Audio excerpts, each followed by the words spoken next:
नमस्कार दोस्तों, स्वागत है आपका हिंदी नॉलेज शो में। तो दोस्तों, डेवास्टेटिंग इम्पैक्ट यानी कि तबाही वाला हमला, ये बात मैं नहीं कह रहा हूं, ये शब्द है भारतीय सेनाओं के। दरअसल अब से कुछ ही देर पहले भारत की तरफ से एक नहीं दो मिसाइलें एक साथ दागी गई हैं। और ये मिसाइलें जाकर कहां लगी? LCU-38 नाम के नौसैनिक जहाज पर। और हमला इतना जबरदस्त हुआ कि उसके बाद भारतीय नौसेना ने इसे बयां करने के लिए डेवास्टेटिंग इम्पैक्ट शब्द का इस्तेमाल किया, यानी कि बिल्कुल तबाही मचाकर रख दी भारतीय मिसाइलों ने। लेकिन अब बात करते हैं कि ये कौन कौन सी मिसाइलें थी। तो देखिए, सबसे पहली जो मिसाइल थी ये थी उड़ान एंटीशिप मिसाइल। और इसे टेस्ट भारतीय DRDO ने नहीं किया, इसे टेस्ट किया था अंडमान एंड निकोबार कमांड ने। और इस कमांड के अंदर भारत की ट्राई सर्विसेज आती हैं। और आपको बता दूं कि ये जो उड़ान मिसाइल है ये भारतीय मिसाइल नहीं है, ये एक रशियन मिसाइल है। और इसकी खासियत ये है कि ये दुश्मन के बड़े से बड़े नौसैनिक जहाज को पानी के अंदर दफन करने की क्षमता रखती है। और आज इसी क्षमता का टेस्ट किया गया था।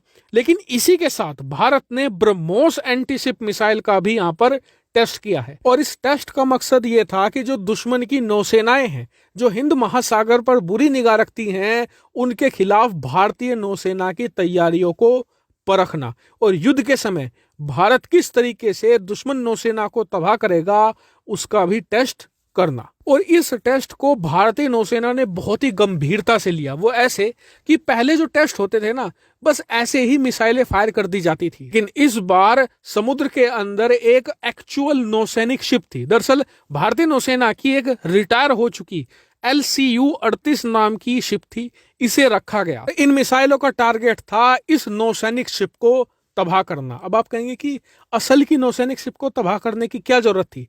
तो भारतीय नौसेना का मकसद ये है, भारत की जो तैयारियां हैं दुश्मनों के खिलाफ, वो सिर्फ कागजों पर ना हो और जो बातें हो रही हैं वो हवाई ना हो।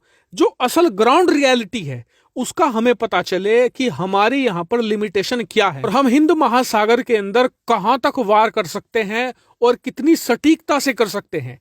इस चीज का खास ध्यान रखा गया और इसीलिए इन दोनों मिसाइलों को मैक्सिमम रेंज के साथ टेस्ट किया गया है। क्योंकि आपको बता दूं कि मिसाइलों की एक बहुत ही खराब बात होती है, वो ये कि जैसे जैसे इनकी रेंज बढ़ती जाती है, जैसे जैसे किलोमीटर बढ़ते जाते हैं, ठीक वैसे वैसे ही मिसाइलों की एक्यूरेसी यानी सटीकता से वार करने की क्षमता में कमी आती जाती है। वो ज्यादातर अपने टारगेट को मिस कर जाती हैं। और इसीलिए भारत ने अपनी मिसाइलों की एक्यूरेसी को भी जांचा है कि क्या ये मैक्सिमम रेंज के साथ मैक्सिमम एक्यूरेसी को भी अचीव कर सकती हैं क्या। और आप जानकर खुश होंगे कि इस टेस्ट के दौरान दोनों ही मिसाइलों ने 100% परफॉर्म किया है। जितने भी पैरामीटर्स दिए गए थे उन सबको अचीव किया है और डेवास्टेटिंग इम्पैक्ट किया है। और वो जो शिप थी उसे तबाह कर दिया है। और कहा जा रहा है कि भारत यही नहीं रुकने वाला, हम आने वाले समय में अपनी दूसरी मिसाइलों के भी टेस्ट करने जा रहे हैं, जिससे कि कहीं ना कहीं इनडायरेक्ट तौर पर हम चीन को अपनी शक्ति का प्रदर्शन भी दिखा रहे हैं। हालांकि फिलहाल इस वीडियो में इतना ही। Thank you very much for watching video.